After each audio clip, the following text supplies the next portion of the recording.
So this is not going to be just another video, bashing Tucker Carlson and Candace Owens for saying outrageous things.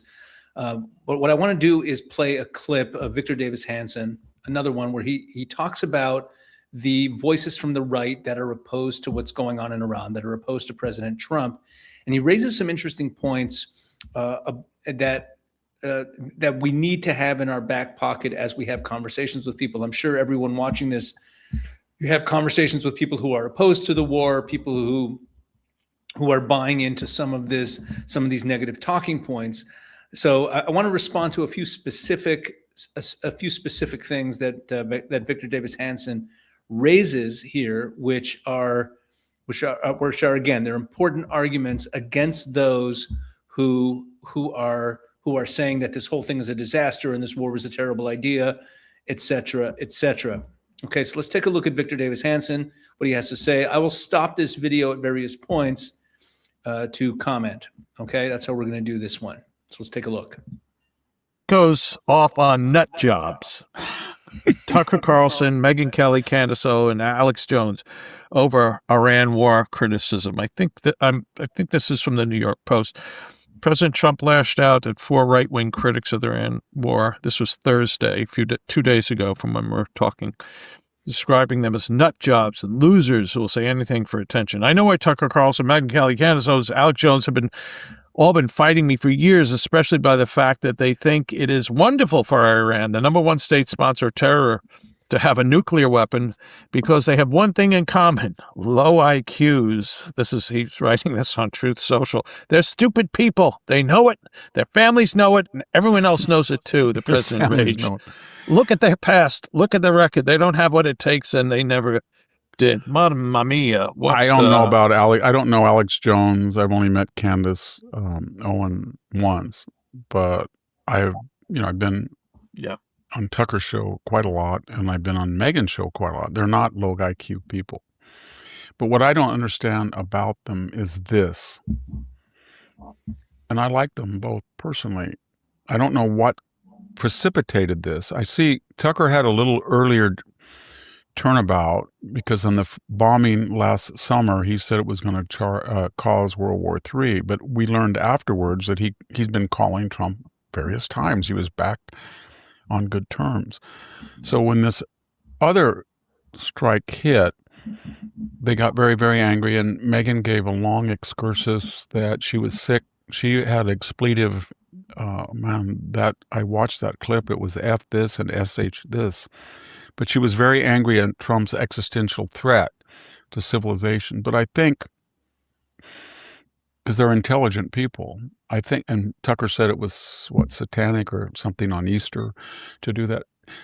No one of their caliber would believe that Trump was going to wipe out the entire civilization of Iran. And we know that is true, because he said help was on the way to the Iranian people. And as I said with Sammy, if you go back all of our wars, World War II, Korea, Vietnam, Gulf War I, the Serbian misadventure, the Libyan fiasco, we hit dual-use targets. We took out civilian ships, port facilities in Libya. We bombed the grid into zero blackouts in Belgrade. 1.5 people, no electricity. We destroyed every bridge on the Danube. First Gulf War, Saddam didn't have any infrastructure. TV, radio, power, fuel, you name it. We wiped it out. So Trump never has done that. He's taken out one bridge.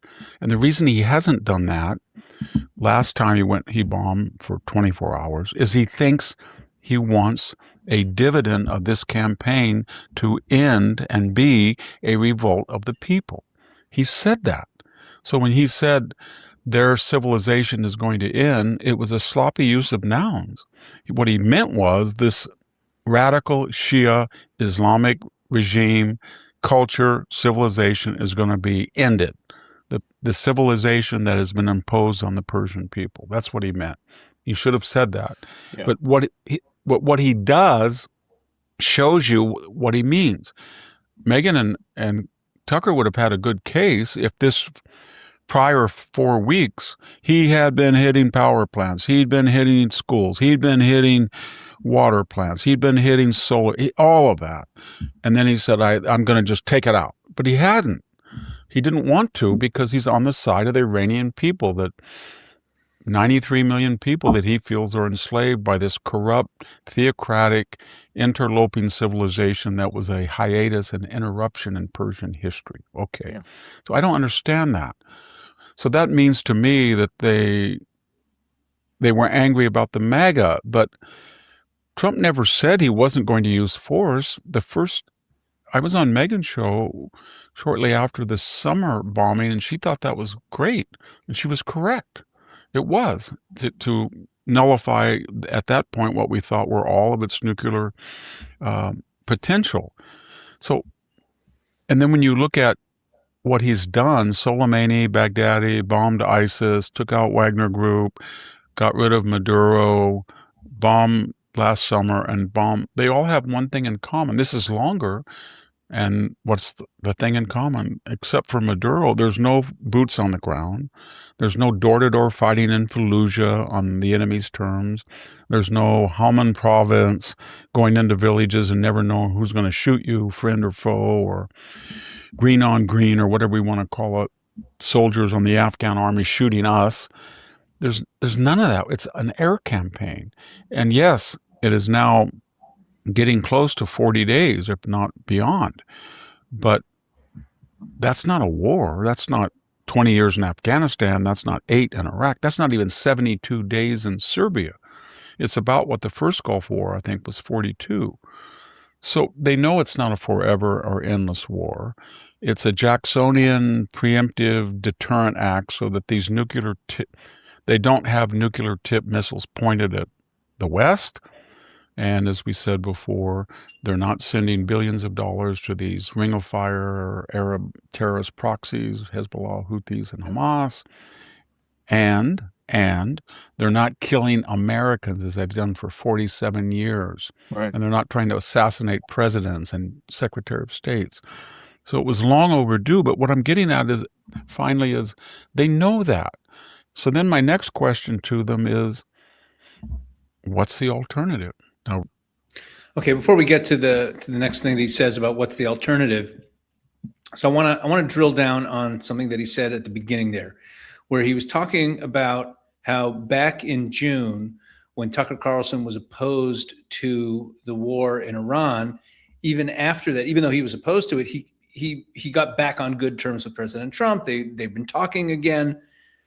But now we're seeing a completely different type of rhetoric. He also talked about Megyn Kelly, who at the time was like, hey, it worked out. We got rid of the nuclear. Why are they so angry now? What is this actually about?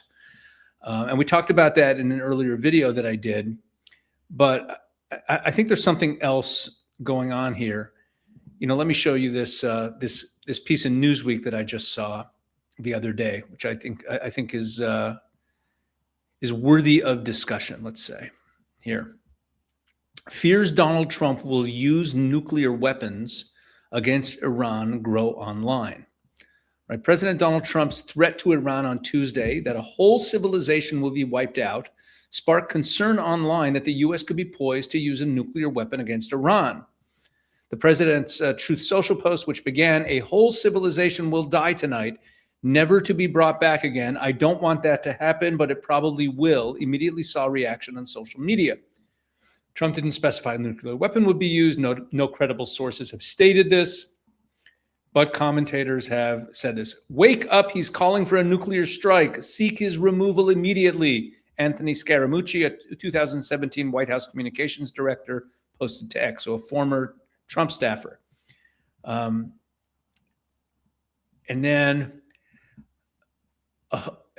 Trump it goes over it again, that he tweeted that a whole civilization will die tonight. And then it says here, the post saw much discussion online and on morning TV news channels, with CNN asking Republican New York Representative Mike Lawler if he supported seeing the U.S. end a civilization. "No, I don't support making a whole civilization die, but certainly the end of the terrorist regime that's been in effect for 47 years. Okay. Others were more critical of the president's word, including former GOP Congresswoman Marjorie Taylor Greene, who posted to X, 25th Amendment, not a single bomb has dropped on America. We cannot kill an entire civilization. This is evil and madness. Okay, and then look at this. Former Fox News host Tucker Carlson spoke Monday night about the potential for nuclear war, telling his audience on the Tucker Carlson show that the Trump administration had reached the end of its conventional power. If you reach the end of your conventional power, where does that leave you? Oh, with non-conventional power. What's that a euphemism for? Nuclear weapons, he said. The effects of that hardly need to be explained. They can't fully be known because modern nuclear weapons have never been used. Carlson said the reality would be that life would not be possible in Iran or likely in neighboring countries in the Gulf. What on earth?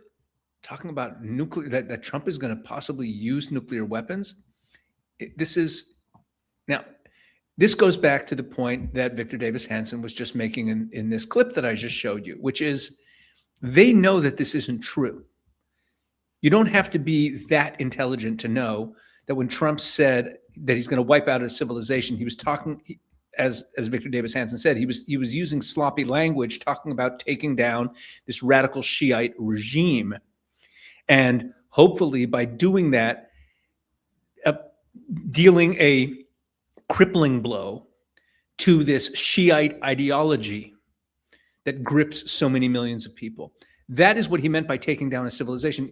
That's obvious. He said help is on the way. He's obviously trying to liberate the Iranian people. And anyone who credibly thinks that Trump is going to use a nuclear weapon is out of his mind. And I don't think Tucker Carlson really believes that. Right? So this speaks to the question, what are they trying to accomplish? Because it's obviously not true. And when they start talking about 25th Amendment and Trump being evil and Trump has to be stopped, and this is a year of midterms, you realize that these people are actually trying to get Trump to lose the election. They're actually trying to get the Republicans to lose the House, to lose the Senate, to actually lose in the midterms.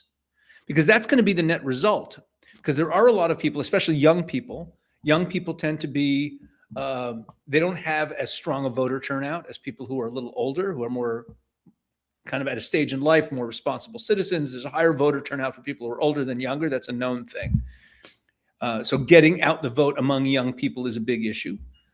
And on the right, this toxic insanity has much more traction among young people. And therefore, the net result of all of this insane talk, 25th Amendment, nuclear weapons, the net result of it is going to be to keep young people home from voting. Okay? That's the net result of it. Young people being kept home from voting. The trends in terms of being pro-Israel or anti-Israel show that that younger part of the MAGA movement is where you have this swing against Israel. We see that in the polling. That's where the opposition to the war is strongest, is in the younger part of the MAGA movement, who don't have the same collective memory about what Iran has done for 47 years. They don't have the same sensitivity. They don't understand. They don't have the same sense of the ups and downs in terms of if gas prices rise for a couple of months, it's not the end of the world. They don't have that same sense. And they're much more narrow and shallow in their understanding of America first. The net result of everything these people are saying is younger people will stay home from the elections. That is the point that I wanted to raise. And that means, because again, let's work with the logic that Victor Davis Hanson is using. They know themselves that this isn't true. If they thought about it for 2 minutes, it doesn't take so long to realize that when Trump said a civilization will die tonight, he didn't mean he was going to wipe out the Iranian people. This war would be prosecuted very differently if his intent was to wipe out the Iranian people, if he wanted to do that, if he was open to doing that. It's ridiculous. Anyone who knows anything about Donald Trump, it's absurd. And they know Donald Trump very well, which means work with that assumption that they know themselves that the things that they're saying aren't accurate. And therefore, what is the agenda? That's my point. Okay. All right. Let's see a little bit more about what he has to say here. midterms, and we're going to have so you're not going to vote for this man because he used force in a way that contradicts, in your belief, the forever bans on forever wars. So you are going to turn over by your absence or your lack of advocacy. You're going to see the Democrats win to punish Trump, to punish MAGA. So all the things that you fought for, Tucker, Megan, Alex Jones, I guess, even Candace, closed border, we've deported over 500,000 people in just a year and a half, and another 1.5 million have self-deported. Crime is at an all-time low. He's rebuilding the military. We're the greatest producer of gas and oil in history. He's the first president that's brave enough to take on DEI, and he's doing a great job. He's the first person to take on the insanity in higher education. So what I'm getting at is he's done 85% of what they want. That's Megan's agenda. That's Tucker's agenda. That's Candace's agenda. But on this one topic, it's so egregious, apparently, it not only nullifies all of that other, but from what I understand, they're gone now. They're off. They're done. Yeah. And what's going to happen is you're going to get a Kamala type of candidate or her. And the alternative is DEI in your face, revenge DEI, revenge open borders, revenge illegal immigration, revenge DEI in the military, revenge an Afghan skedaddle, 2 theater wars, da-da-da-da-da-da. I don't get it. Yeah, Victor, also, especially by the fact that they think it is one for this man because he used force in a way that contradicts, in your belief, the forever job. He's the first person to take on them. attacking Iran. Okay, sorry about that little glitch there. I just jumped around a bit. Okay, so what he's saying there is so, it should be so patently obvious. Like, all the things that you want, that you say you want, you're getting. There's a war that you don't like that is not causing damage to America in any significant way, in any way at all. And Trump deemed as necessary. It's not a forever war. And yet you're willing to throw that all away. And that really gives away the game. Okay, so now he gets asked something else. Sorry about that jumping around a little bit. Let's pick it up from here. Revenge an Afghan skedaddle, 2 theater wars, da-da-da-da-da-da. I don't get it. Yeah, Victor, also, Donald Trump's been a public figure for about 50 years, and probably for 47 of them, he's been attacking Iran. And 2 of those, Megyn and Tucker, I think both were on campaign platforms with him in 2024. I mean, Donald Trump has spoken relentlessly about 1980, he said he would bomb. He said he would bomb Iran. So I'm, like it or not, he's been particularly consistent about this and stressed this, and that this should come as a surprise to anyone. And plus that they have nuclear capability. And this point gets into the whole issue of Bibi dragged Trump into the war. Right? Now think of what you have to believe. Think of what you have to believe that. You have to believe that President Trump, who has been talking about Iran since the 80s, he was talking about Karg Island in the 80s. There's a clip of him talking to Barbara Walters about Karg Island. Most of us never heard of Karg Island until a few weeks ago. And in the 80s, he was talking about the United States should go in and take Karg Island. Okay, Trump's been talking about Iran forever, long before he got into politics. And the day that he announced his presidency, the very first time when he came down the famous escalator, he talked about Iran. He's been talking about Iran forever. So what we are told to believe, if we're supposed to believe that Bibi manipulated him, we're supposed to believe that President Trump, who's been talking about Iran forever, and also President Trump, who never conceals what he really feels about people.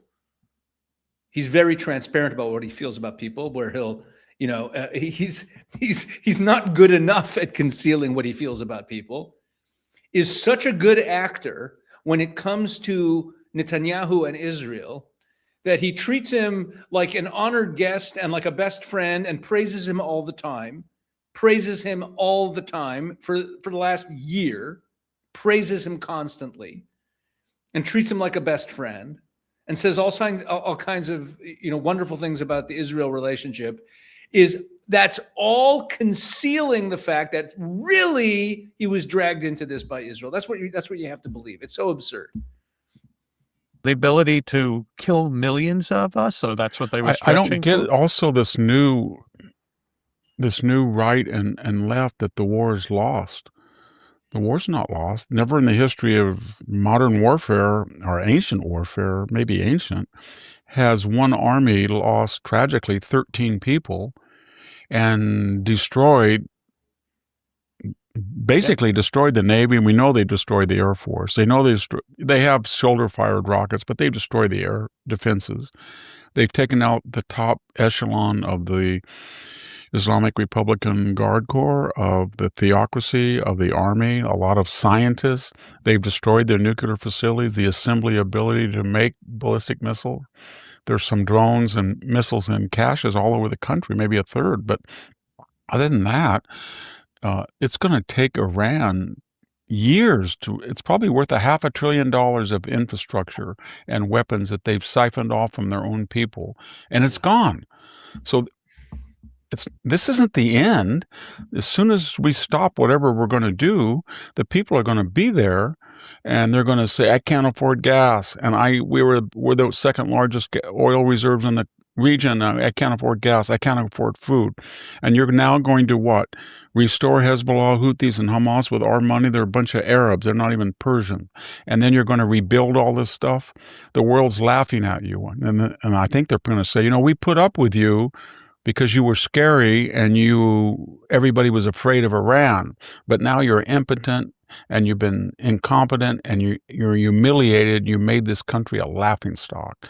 Yeah. And I think they're going to have a lot of internal rest. As soon as we get out of there, people are going to say, I'm not going to let these stupid theocrats arm us to the teeth and give our money away to a bunch of terrorists across the Gulf.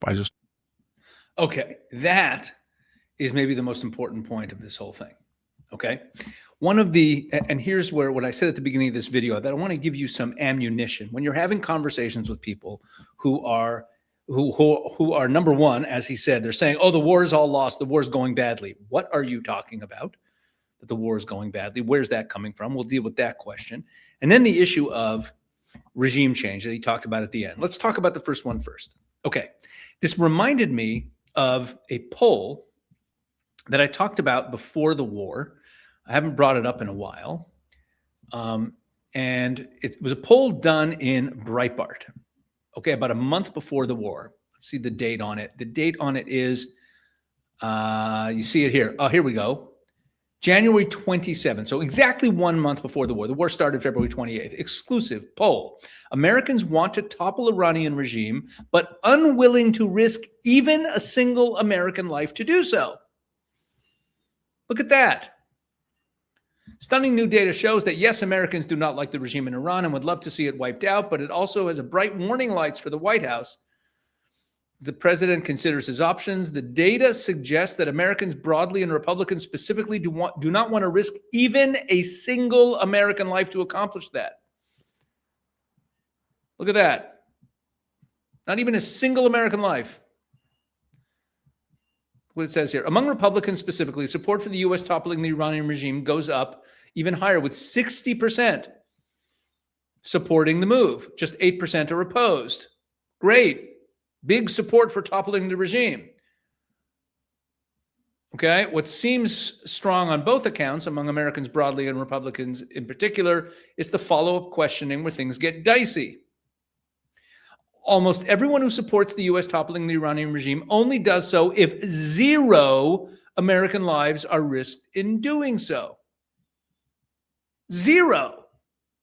51% among all Americans and among Republicans specifically, 51% of each group said they would tolerate no American casualties to achieve the mission. Now, think about this, and it goes on with more details here. What on earth does that mean? You know what that means? That means that people are not serious about defeating evil. It means they're not serious, because war has been a constant throughout human history. It is a necessary evil. It has to be done. It is like surgery. And people lay down their lives for good to defeat evil. That is the way it goes. And to say, I want to defeat evil, but I don't want to risk anything, I don't want to have a single person of our nation die, is just not serious. Okay? It speaks to a pampered, cowardly nature of the American people. I want to topple the regime, but I'm not willing to risk even a single U.S. life. You know, when Israel went to war after October 7th, we knew that there would be soldiers who would die. When we just went into war in Lebanon over the last few weeks, we know, and I have sons up there, we know that there's going to be casualties. It's a fact of life. It's a tragic fact of life. We know that, but it's worth fighting for. So what does this mean about Americans? And I think that that's what's going on in this corner of the right of the more isolationist America, part of the America First movement, that there's also just a kind of cowardliness to it. So I think that's part of it. Okay? So they're saying, oh, the war's going badly. How is the war going badly? And this speaks to Victor Davis Hanson's next point. It's almost like they're rooting for it to go badly. They want it to be spun that it's going badly, because they didn't want it, so they don't want it to work out well. It's immature, it's infantile. But look at that last point that he made. Very, very important point. That, you know, like if you look at the full scope of how it's going, right? You look at the whole picture of what's happening there with regime change, with the Iranian people. Oh, when are they, you know, because this is part of the narrative of it's not going well. Oh, you see the Iranian people, the regime isn't falling. This is a failure. The regime isn't falling. It's not coming down. He's saying, well, the story's not over yet.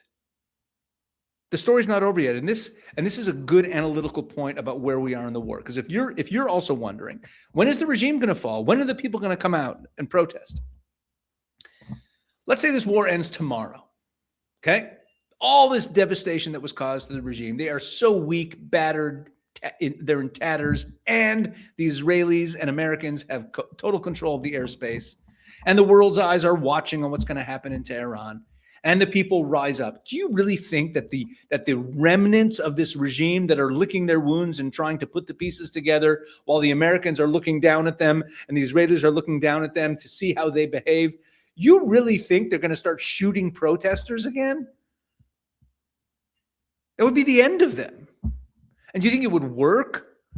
And their economy in tatters, and people have, the whole reason the protests began was because of the economic conditions, and they've only gotten worse.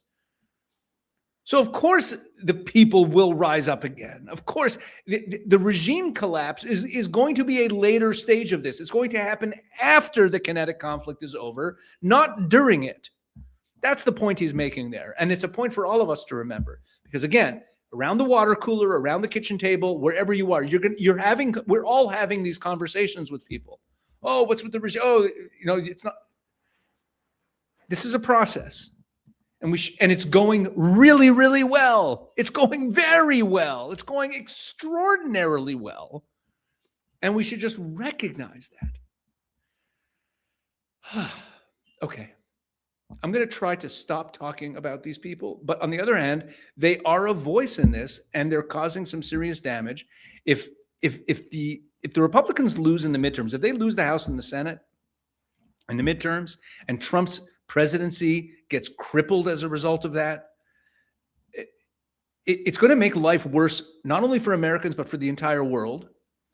And it will be on the heads of these podcasters and these loudmouths who are poisoning the discourse because of some sort of sour grapes, infantile concern, or just a lack of political vision, or actual grift, like I said at the beginning of this, talking about Trump dropping a nuclear weapon. They know that's false. They know that that's not true. They know that it's not true. And this grift can cause some very serious damage. It's not something that we can just wave away. Oh, let's stop talking about these people. This is why I'm bringing it up. This has real political implications. They are causing serious damage. They are an enemy of all the good things that President Trump has been doing and the results that there are for the world. And we need to fight this. We also need to get out the vote of the good people in America in the midterm elections for everyone's sake. Please look in the description of this video. You'll see a link to register for our newsletters, so you can follow everything that Israel 365 Action is doing, and you can also sign up for the Israel 365 News newsletter, so that you can really keep up to date with good information from a biblical faith perspective, news information and analysis from Israel. So please sign up for those newsletters. You'll see the link there in the description of this video. Please do that, and please keep sharing the word about everything that we're doing on this channel. Thank you so much for helping us grow. God bless.